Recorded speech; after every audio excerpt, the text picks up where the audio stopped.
Thanks, Frank. All right.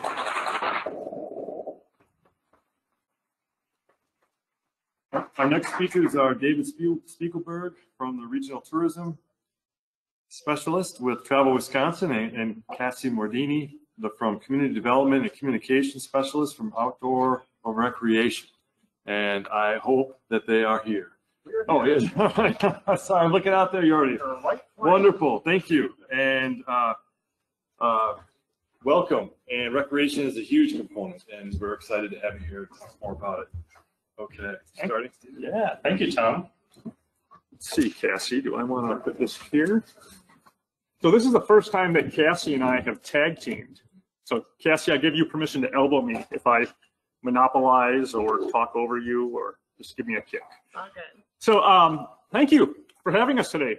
My name is David Spiegelberg. As Tom shared, I'm a regional tourism specialist with the Wisconsin Department of Tourism, also known as Travel Wisconsin. And in short, what that means is that I'm basically the Department of Tourism's boots on the ground over here in eastern Wisconsin. I'm a local resident. I live just about 10 miles south of here, down in Powers Lake. And my work territory goes between Lake Geneva in the south and Door County in the north. So I have a beautiful part of the state to work in. Well, all of Wisconsin is beautiful. All of Wisconsin. There's no bad territory in Wisconsin. You know, we are so grateful to be here today. I'm Cassie Mordini with the department's Office of Outdoor Recreation. I'll tell you a little bit more about that in a minute, but I just wanted to say thank you for all the work you guys are doing to provide beautiful outdoor recreation access in this region. It's really great to be here with you, so thanks for having us.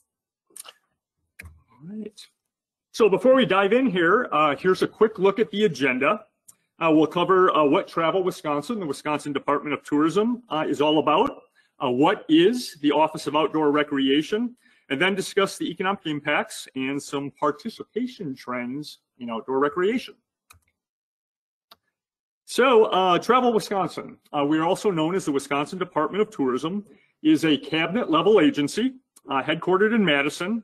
And while we are a small state agency, we number at about 30 employees. We are mighty through our influence. We like to think ourselves as thought leaders and guiders in one of Wisconsin's largest economic industries, and that is the tourism industry. So our vision and mission at the Travel Wisconsin is that we believe in the power of exploration and travel with the goal of inspiring travelers to experience Wisconsin. And ideally, we're doing that in many ways, including all of the wonderful experiences that we have on rivers. So our strategic imperatives, I have in quotes, read slide. So number one is drive economic impact. Number two, elevate the Wisconsin brand. Number three, engage partners in shared goals, which is what I'm hoping we're doing here today. Ensure organizational success and foster positive traveler experiences. So you may wonder, where do we get the word out about all of the opportunities that exist for traveling in Wisconsin and outdoor recreation in Wisconsin? Who is our market? Where is our audience? And in the past, let's just advance here. Oh, no, that's okay. In the past, our primary markets were probably not surprising. Chicago, our number one market, Minneapolis. We also marketed in Wisconsin, in Green Bay, the Fox Valley, Milwaukee. But fortunately, over the last couple of years, our budget has grown, and we've been able to do far more outreach throughout the region. So we'll go, oh, there we go. In 2021, we grew a little bit. Let's go to 2022. And in 2022, we were pleased to have the marketing, the resources, and the staff to get our marketing message out further than ever. So our out-of-state markets now include Chicago, Minneapolis, Cedar Rapids, Duluth, Rochester, Davenport, Des Moines, and Rockford. And our in-state markets are Milwaukee, Madison, Green Bay, and the newest market of Wausau. So when we talk about markets, what does that mean? That's markets where we share all of our marketing messages through a variety of channels: TV, radio, social media, billboards. So if you're from any of these markets, TV markets, or as you're driving around the state, look for our TV ads, and then keep an eye open for those billboards around the state. We have some really fun billboards for spring and summer. So, and with Wisconsin's natural assets, which are nothing short of remarkable, our opportunities to showcase outdoor recreation is endless. With 15,000 inland lakes, 84,000 miles of rivers and streams, shorelines of 2 Great Lakes, a National Scenic Riverway, and a National Scenic Lakeshore, Wisconsin's abundant, pristine waters appeal to boaters, beachgoers, anglers, paddlers, and more. It's true, and that's why that Wisconsin has something really special outside, and that's upon which our incredible outdoor recreation industry is built. That's why the Wisconsin Office of Outdoor Recreation was created. It was to recognize these remarkable natural assets, the vast outdoor recreation opportunities we have, and their significance to our state's economy, the tourism industry being one of those sectors. And so our work at the office is to support and uplift the outdoor recreation industry for its partners and for the economic health and overall well-being of Wisconsin and its residents. And we're here to be your resource, a central organization, a hub for all of our outdoor recreation stakeholders. By providing tools, information, and ways to engage, we are strengthening the industry network. We invite you to visit our website at outdoorrecreation.wi.gov to find out some valuable resources, tools, and ways that you can engage with us. You can search our outdoor recreation business directory to connect with other businesses and peers. You can visit our research library to find the data you need to support your outdoor recreation projects. Think when you're writing a grant and you need to slip in some information. Check out the research library. You can review educational webinars that cover some topics more in depth, or sign up for our monthly email newsletter to get industry inspiration and news delivered to your inbox. Another way we've been able to bring tools to the industry is through partnership from stakeholders. Through partnership. We've been working with other state agencies and organizations to collaborate with our shared resources. In a natural partnership, we recently worked with the Wisconsin Economic Development Corporation and their Office of Rural Prosperity at Canucopia this past weekend. Did any of you visit the world's largest paddling expo? Yes. So my colleagues were there with the Office of Rural Prosperity and WEDC. We had these green look for local floor stickers, giant floor stickers in front of Wisconsin vendors to encourage attendees to understand and know who there is a Wisconsin-based business, to support them. We also had the one in the center is a meter board that was directing folks to find out that list of Wisconsin vendors at the show. And then also just some travel tips about when you're recreating outdoors, make sure you're stopping and having lunch at your launch. You're going to the local grocery store when you're there to fill up your cooler. Other collaborations have resulted in responsive tools like the Adventure with Care poster you see on the far left. This was in response to feedback we heard from stakeholders about the increased traffic outdoors and needing to educate and promote responsible recreation and just care for both land and people when you're outdoors, trying to create that inclusive outdoor welcoming environment. We're also working to raise the profile of Wisconsin as an outdoor recreation destination. And with our unique structure within the Department of Tourism, we're really able to leverage the expertise and relationships of both organizations. This provides added benefits to our partners, as well as efficiencies among both of our lean and mighty teams. We're working together to drive economic impact, and by doing so, we're trying to leverage our media relationships and social media influencers. So here's a couple of examples of the way we've worked with our PR team on the Travel Wisconsin side. When they're working to pitch a story about outdoor recreation or bring in a social media influencer that's interested in outdoor recreation, we kind of serve as that additional layer of subject matter experts. We're also working to connect those people that come and visit, not just to have a great outdoor experience, but also to understand the business behind outdoor recreation. Here you see, I forgot to start it, but there's an Instagram reel here from Jenny Anderson, girl of 10,000 Lakes, who comes to us from Minnesota, a target market.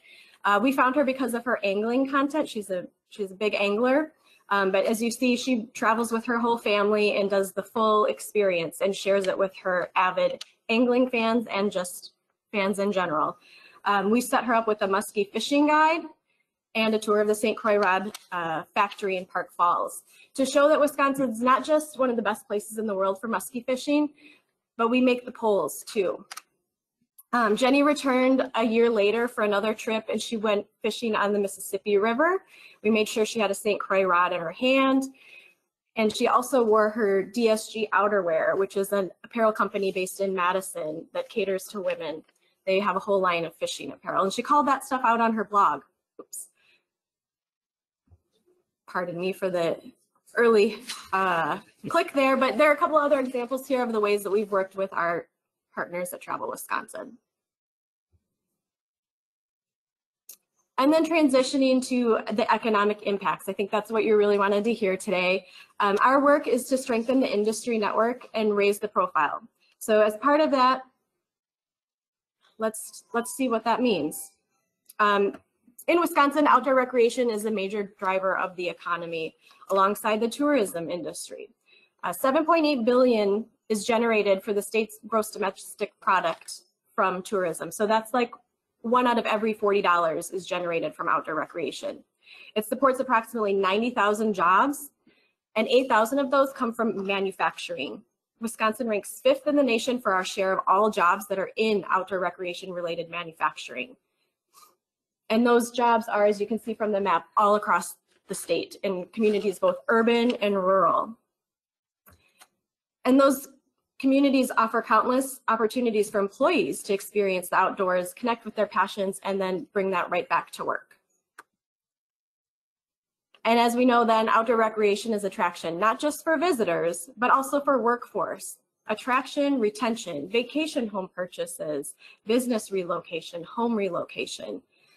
When people know that there's a quality of life that includes outdoor recreation, they're more inclined to stay in those communities. In fact, just a quick example of that, the Hayward Area Memorial Hospital, their new CEO a few years ago, I can't quite recall, they built a trail system right on their property, and they've been able to attract clinicians from the Twin Cities area, some of the best clinicians, to come and work there because they know that they have that opportunity right out their door. So employees can live out their passions and they come back to work refreshed and energized, and their productivity increases. So I love the slide and example that Cassie shared about earned media. So when we can get travel writers, journalists, influencers to come to Wisconsin, they help share the message far beyond the marketing map that I showed you earlier. So most of the paid marketing that we do is really within, we always like to say about a 6-hour drive of Wisconsin. But when we can get these influencers and travel journalists in from magazines like Outside Magazine, National Geographic Traveler, a fishing magazine, whatever it may be, it takes that Wisconsin message and it broadcasts it nationally and internationally. So I'm always excited when our PR company delivers the results of some of these earned media projects that we are working on. So always interesting to me. So Wisconsin's remarkable outdoor offerings also draw lots of visitors, and the outdoors is consistently one of the top reasons cited by travelers for visiting Wisconsin.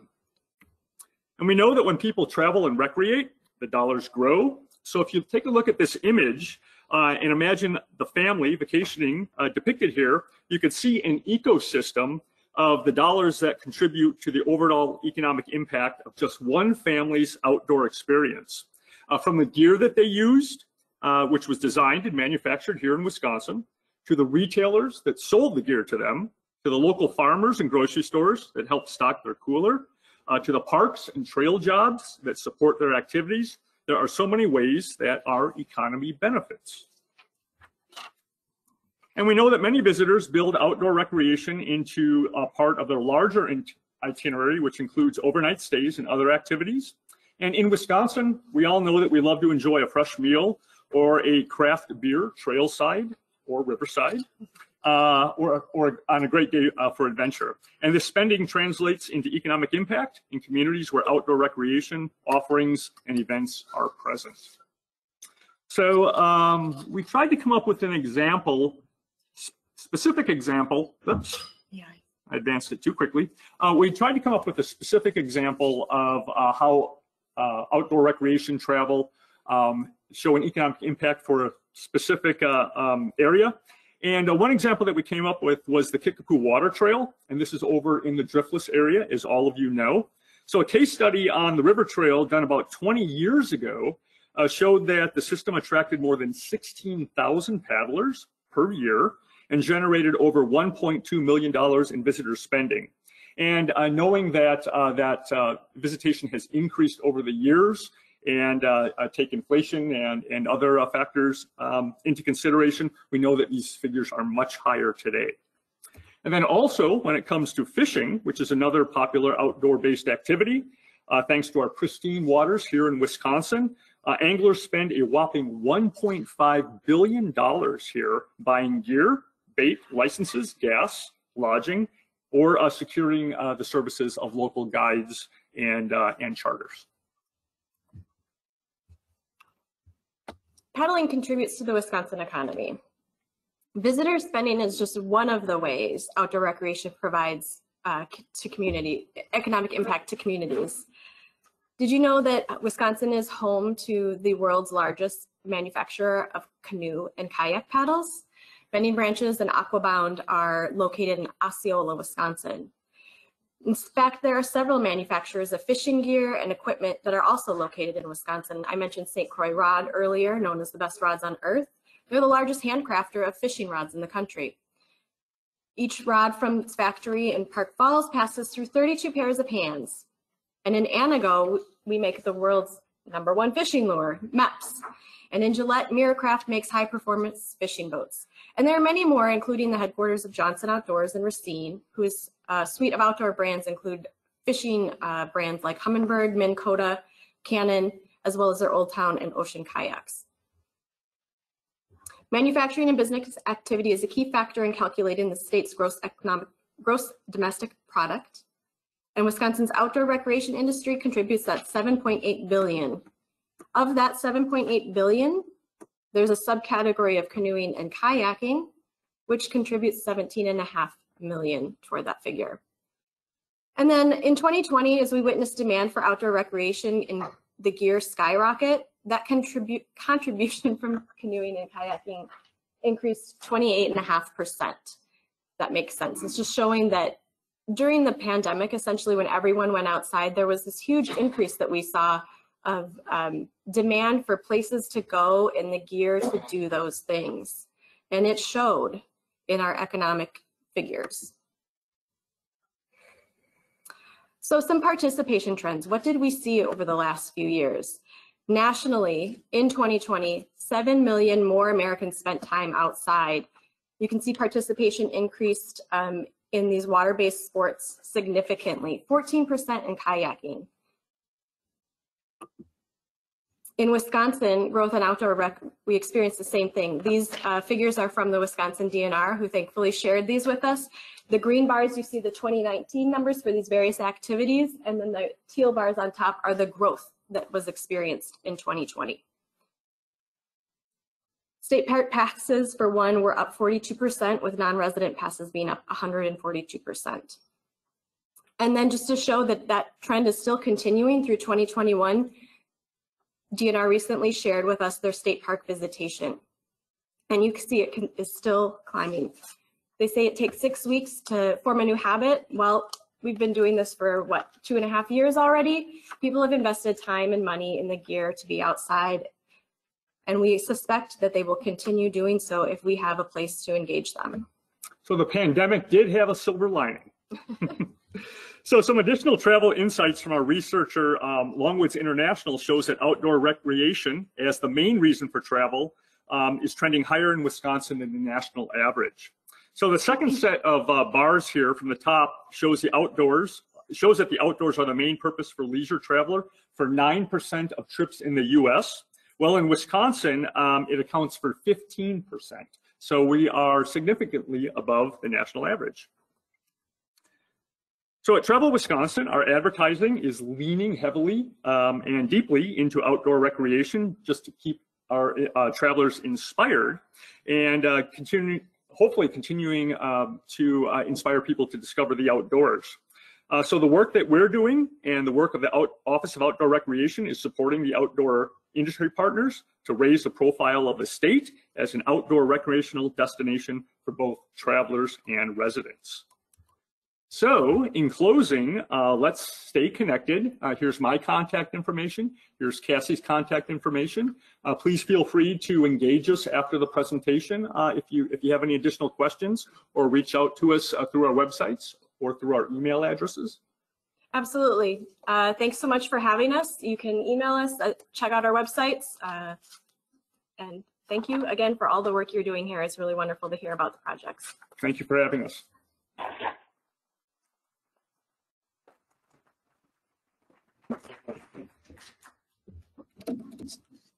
Thank you, David and Cassie. With that, we've got our next speaker, Andy LaFawn, Director of Community Services from the Village of Thiensville. And he's going to talk about his interesting work on the Milwaukee River. And extremely excited to have him and to share the challenges that his community has had. And that's it? No, Andy LaFawn. There we go. There we go. And just a word of warning, Andy's PowerPoint was so large, I had to embed it into the power folder to be crashing my desktop. So I hope that that everything works well. So. Right arrow. Just mouse click. Yeah. Okay. Yeah. Yep. Okay. Thank you.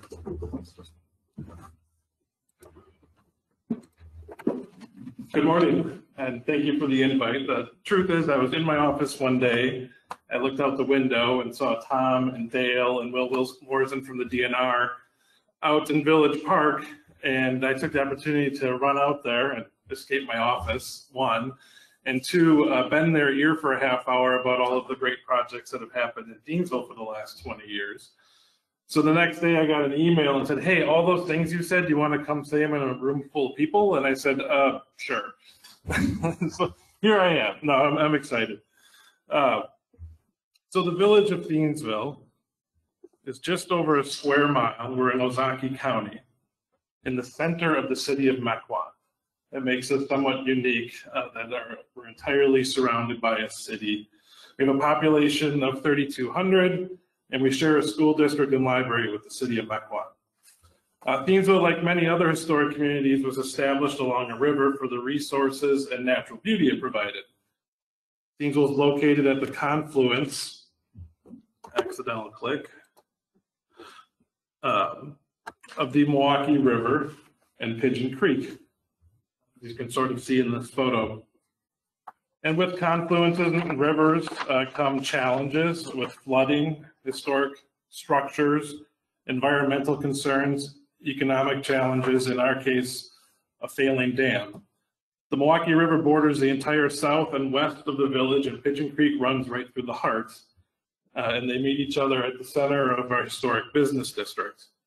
In that heart of the district is two nationally registered historic districts, a dam, and a park that has been a longtime host to many community events and picnics. The original settlers to the area were drawn in large part to the Milwaukee River. The river provided a rich source of fish and game, transportation, and water power. Here's a couple gentlemen fishing. I guarantee if you went out there today, you would see the same sight. Maybe with the St. Croix rod. Early on, Thiensville was the economic center of the city of Mequon. And in the late part of the last century, as the buildings built during that original boom began to age and flooding became more and more frequent, the downtown had suffered decline. And by the 2000s, there was a desire to revitalize. However, that desire was stymied by a distressed TID district and budget constraints. The village would have to look to alternative sources of funding if we were going to fix things. Since 1973, there were 6 separate flooding events, 4 which received presidential declarations. Persistent heavy rains in each of these instances caused extensive flash flooding and resulting in roadway closures, flooded basements, and property damage. In the 80s and 90s, the village had several flood studies done. Both of them provided a plan, but not a way to fund it. And were going to be very difficult. So the plan sat on the desk for a very long time. Nobody was willing to take on the challenge until we had a new village administrator around the year 2000 who was brave enough to take on the project. So through the part of the village, Pigeon Creek, over time was only 5 to 10 feet wide, was forced along property lines at 90-degree angles, and often flooded, closing businesses and roadways. So the goal of the project was to create upstream storage and improve and widen the channel through the village. The village applied for a grant in 2003 with FEMA and was awarded in 2006. And the rest of the funding came from an amended TIF district and village funds. With this project, upstream storage was created outside of our corporate boundaries. The village now has 4 stormwater facilities outside of our boundaries in the city of Mequon because we're completely built out and need a place to do that sort of thing. The existing channel was widened to a 25-foot low flow channel, as you can see in the bottom there, and a 60-foot high flow channel. And in that low flow channel were pools and riffles and of course, woody debris structures, or stumps, were placed for fish structure. I always laughed at that bid item. How do you describe a stump? It's a coarse woody debris structure. Here's a project about 6 months later. The project also replaced 2 72-inch culverts at the Harley-Davidson dealership there. The original plan called for an open channel. However, the Harley dealer and the private property realized the benefit of their parking lots, and we ended up having to put in a about 117-foot wide, long and 50-foot wide bridge to convey the water under, but it has 7 times the capacity of those original culverts. Then upstream from the project, here's it passing through the village of Steensville as well. The DNR removed a dam at the Wisconsin Lutheran Seminary. It was funded by the DNR, and at the time they used their labor force to do it. So along with the Pigeon Creek passage, coupled with the dam removal upstream, now additional habitat was open to fish passage, particularly northern pike spawning grounds and the Lake Michigan fish run.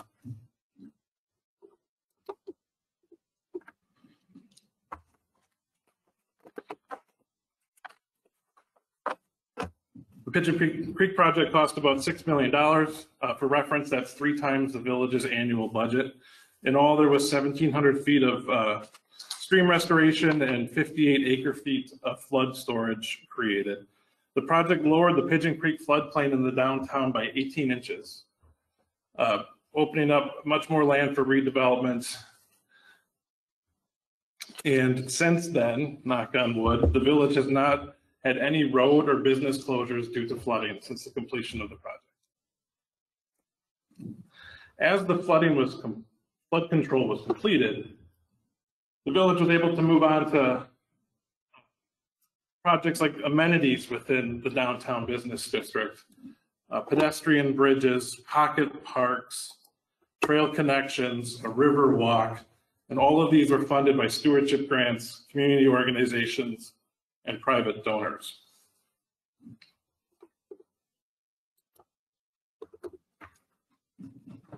At the confluence of Pigeon Creek and the Milwaukee River sat an old mill race, which is off to the left here. And in this video, you can see now there's a fish passage. The mill race was part of, and the abutment were part of a joint dam permit with the city of Mequon and village of Thiensville. A DNR dam inspection found multiple structural deficiencies with the dam, and we needed to fix it. And the source of funding we found to do that was actually to remove the mill pond and install a fish passage.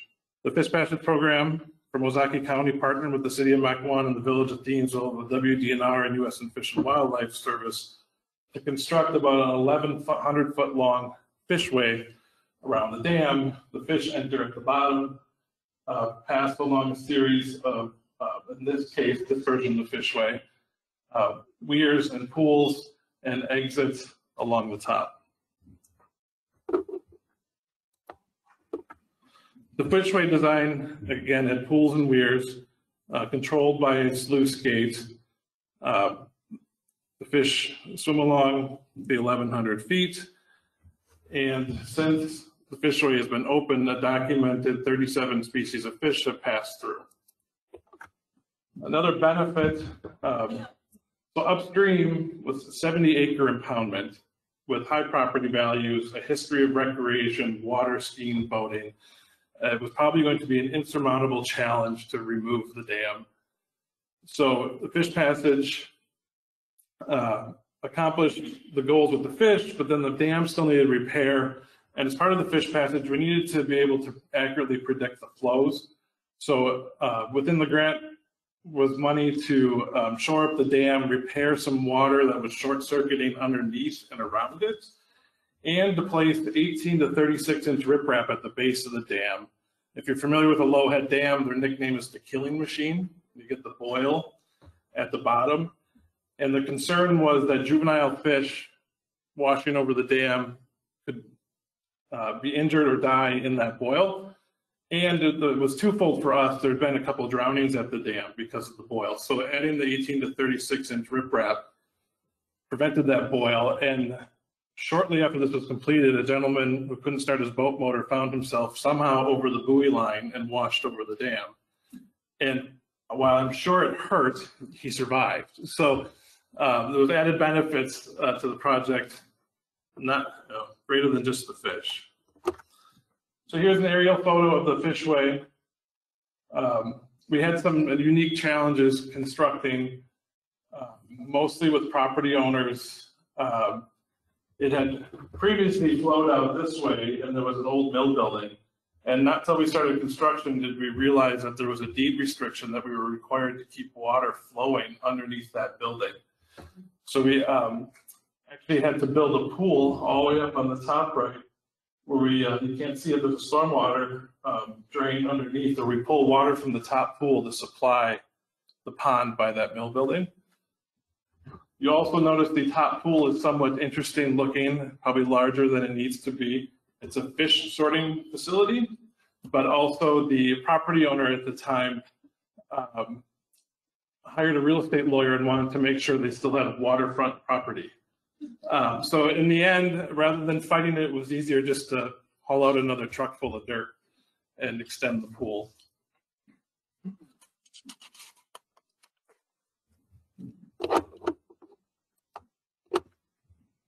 Here's a list of all the fish that have passed, and if you go to YouTube, to the Ozaukee County Fish Passage, you can see videos of quite a few of them. If you go to the Ozaukee County Fish Passage website, there's also still photos of all of the species.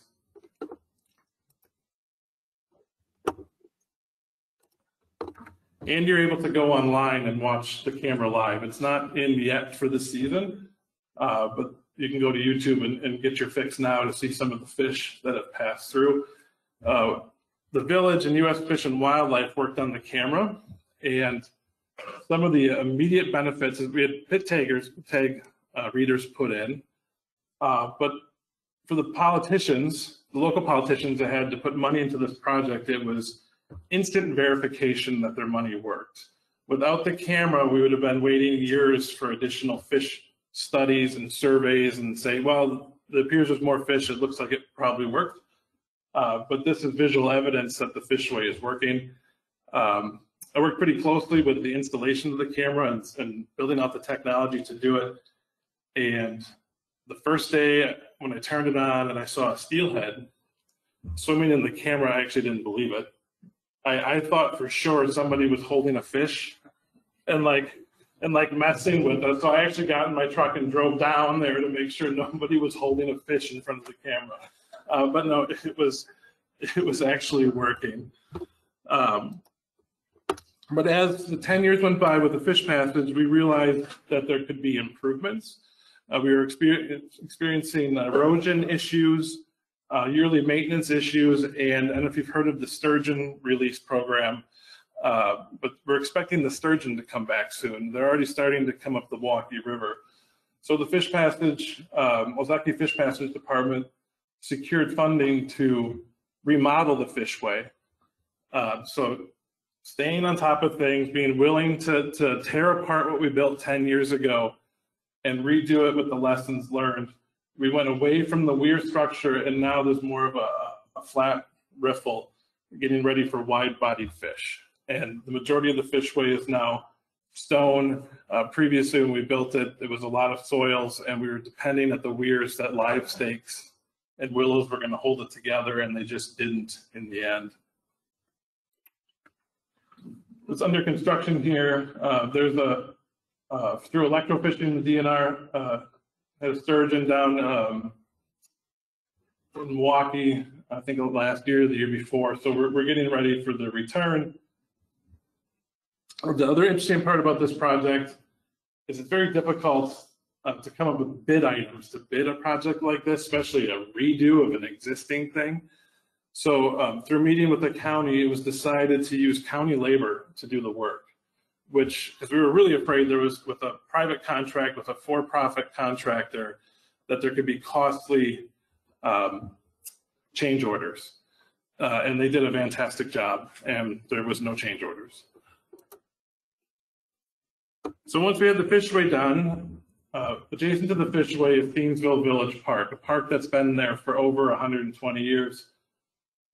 Right along the river, a lot of programming along with the river and amenities. The village began to do work again with private donors, stewardship grants, and corporations to improve the park. We updated our restrooms at the park to a 4-season. We redid the playgrounds. We put in the bathrooms have they're raised a foot from where they were, and they're built with flood vents in the walls to equalize pressure should the water come up in the park. While it looks like there's this great curb all the way around the playground for parents to sit on, which they do, it also keeps the wood chip from floating away like they previously did. And we were able to upgrade a couple buildings with grant funding. Here's another image of the park. We recently built the river stage, which is right adjacent to the downtown, and the fish passage. It's the Fort Washington State Bank River stage. It is in the floodway. We had to do modeling to complete it. We put the stage height 2 feet above floodway. The electrical is 4 feet above floodway. It was purposely built with only 4 columns so that water, should it have to, could flow through. And for the same reason, the front of it is curved to deflect any debris or ice if need be. But it's been wildly popular with lots of new concerts and events. I encourage you to come see a show at the park. And then we also completed a new boat launch project, creating a cove into the parking lot. This was 50% funded by a grant from the DNR as well. A cove into the parking lot for the boat launch, restoring a couple hundred feet of shoreline. Underneath that shoreline is fish structure. The parking lot water is now diverted into a series of berms and native plantings. The boat launch was designed with a slope such that car mufflers or truck mufflers aren't in the water, blowing exhaust into the water. And that has been very well received. We also have a floating pier and a sort of a more interesting kayak launch that's been really well received. Again, my office is over there, so every time I see a kayaker, I run out there and say, do you like it? Do you not? Is it okay? And the feedback has been great. And I've got about 2 minutes. So all of these projects were in some way, somehow funded by grants, private donations, corporate donations, civic groups, and it's really important to thank everybody that was involved. And in Thiensville, that's with a good old-fashioned ribbon cutting. Our politicians love a ribbon cutting and eating cupcakes to celebrate a project. And we should give everybody the opportunity to celebrate. Another benefit of all these projects and the work we've done, again, is to raise the profile, as the tourism folks said, and help to market the village. On the top left, the children's television cable show came and filmed an episode about the fish passage. We had a visit from Secretary of the Interior Zinke on the bottom right there to visit the fish passage. We've also had dignitaries that were in town for an International Fish Passage Conference from Ireland and South America visit the Fishway. So great exposure for the village. And the village was just voted one of the top 15 places, small towns in the Midwest to live. And we believe that the work in the village, in the downtown, the boat launch, the fish passage, and the park have certainly been a part of that. And this is our most recent festival at the River Stage. It's the Best Damn Blues Festival. So with that, any questions? Yes. What was the cost of your 1,100-foot fish passage, and what is the height of the dam that is served? 6.5 feet. The recent remodel was about $305,000, I believe. And I'm trying to remember the initial project more. 600? Yeah, north of 600. 600,000. Yeah. And I got the stop sign, but I'll be around.